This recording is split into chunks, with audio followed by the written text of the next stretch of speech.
But I think people can choose to be not ordinary. You know, they can choose to not necessarily conform to the conventions that were taught to them by their parents. So yes, I think it's possible for ordinary people to choose to be extraordinary. One of the, I think, most common questions I hear ambitious young people ask is, I want to be the next Elon Musk. How do I do that?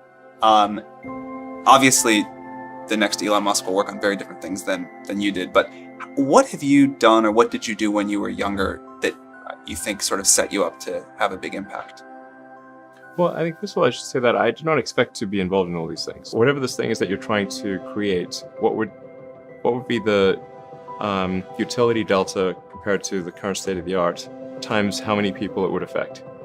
So that's why I think having something that makes a big difference but affects a sort of small to moderate number of people is great, as is something that makes even a small difference but affects a vast number of people. If somebody is doing something that is useful to the rest of society, I think that's a good thing. Like, it doesn't have to change the world. Like, you know, if you're doing something that has high value to people, and frankly, even if it's like just a little game, or you know, some improvement in photo sharing or something, if it has a small amount of good for a large number of people, I think that's fine. Like, stuff doesn't need to be changed the world just to be good. If you're going to create a company, the first thing you should try to do is create a working prototype. You know, everything looks great on PowerPoint. you can make anything work on PowerPoint. But if you have an actual demonstration article, even if it's in primitive form, that's much more effective for convincing people. You want to make something beautiful. I mean, you want to trigger whatever fundamental aesthetic algorithms are like in your brain. You have, I think, some intrinsic elements that represent beauty, and that trigger the emotion of appreciation of beauty in your mind. And I think that these are actually relatively consistent among people. I mean, not completely. Some people not everyone likes the same thing, but there's a lot of commonality. You can make yourself pay attention to why you're essentially bring the subconscious awareness into conscious awareness. God, I wish I could do that. How do you do that? just pay really close attention. Almost like a meditation on the object, and trying to find the details. Like, why do I not like this? Is that what? Yeah, just look closely and carefully. Being focused on something that you're confident will have high value to someone else, and just being really rigorous in making that assessment, because people tend to, a natural human tendency is wishful thinking. So a challenge for entrepreneurs is to say, well, what's the difference between really believing in your ideals and sticking to them versus pursuing some unrealistic dream that doesn't actually have merit? And that is a really difficult thing to tell you. Can you tell the difference between those two things? Right. You know? So you need to be sort of very rigorous in your self-analysis. I think certainly extremely tenacious, and then just work like hell. I mean, you just have to put in, 80 to 100 hour weeks every week. That's And then a lot of work. All those things improve the odds of success. Okay. I Great. mean, if other people are putting in 40-hour work weeks and you're putting in 100-hour work weeks, then even if you're doing the same thing, you know that in 1 year you will achieve what they achieve. You will achieve in 4 months what it takes them a year to achieve. Don't just follow the trend. So you may have heard me say that it's good to think in terms of the physics approach of first principles, which is, rather than reasoning by analogy, you boil things down to the most fundamental truths you can imagine, and you reason up from there. And this is a good way to figure out if something really makes sense, or if it's just what everybody else is doing. It's hard to think that way. You can't think that way about everything. It takes a lot of effort. But if you're trying to do something new, it's the best way to think. And that framework was developed by physicists to figure out counterintuitive things like quantum mechanics. So it's really a powerful method.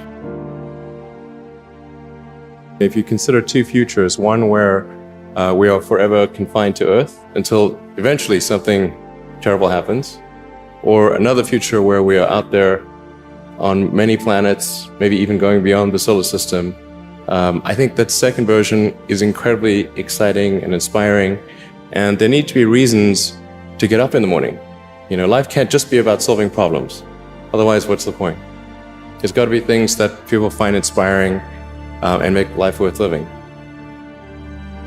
I don't think everyone needs to go, try to solve like some big world-changing problem. I mean, I think that, like, I really think like we should just think like, are we doing something that's useful to the world? Like, if you're doing something useful, that's great. If you've done something that's useful to your fellow human beings, you've done a really good thing, and people should feel proud of doing that. It doesn't always have to be something that's going to change the world. I mean, sometimes the world should just keep going in a particular direction. The best thing for people to try to do is say, like, hey, what is something that I can do that would really be useful to the world, and just do that. It's great. Well, you have to look at what's the definition of an ordinary person. I probably wasn't that ordinary, but my lack of ordinariness did not manifest itself until later in life, or wasn't all that obvious. But I think people can choose to be not ordinary. They can choose to not necessarily conform to the conventions that were taught to them by their parents. So yes, I think it's possible for ordinary people to choose to be extraordinary. It's really a mindset. You have to decide, we're going to try to do things differently. Well, provided that they're better. You shouldn't do things differently just because they're different. They need to be different and better. But I think you just have to sort of decide, let's think beyond the normal stuff and have an environment where that sort of thinking is encouraged and rewarded, and where it's okay to fail as well. Because when you try new things, you try this idea, that idea, well, a large number of them are not going to work. And that has to be okay. If every time somebody comes up with an idea that has to be successful, you're not going to get people coming up with ideas. Just showing up is half the battle. Just, you got to try hard to do it, and don't be afraid of failure. You also need to be rooted in reality. So you shouldn't, it's easy to get high in your own supply. You've got to not be afraid to innovate, but also don't delude yourself into thinking something's working when it's not. Or you're going to get fixated on a bad solution. Yeah, don't be afraid of new arenas. You can get a book, you can learn something, and experiment with your hands, and just make it happen. Find a way or make a way to get something done.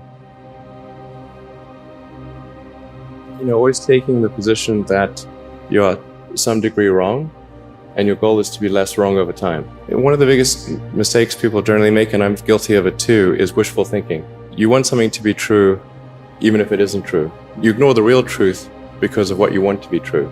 If you just take that approach of you're always to some degree wrong, and your goal is to be less wrong, and solicit critical feedback, particularly from friends. Like friends, if somebody loves you, they want the best for you. They don't want to tell you the bad things. So you have to ask them, and say, really, I really do want to know, and then they'll tell you. I think successful entrepreneurs probably come in all sizes, shapes, and flavors. An obsessive nature with respect to the quality of the product is very important. Even if you're the best, there's always a chance of failure. So I think it's important that you really like whatever you're doing. If you don't like it, life is too short. If you like what you're doing, you think about it even when you're not working. I mean, it's something that your mind is drawn to.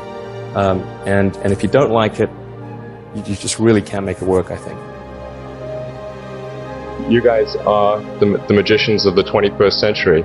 Don't let anything hold you back. Imagination is the limit. And go out there and create some magic.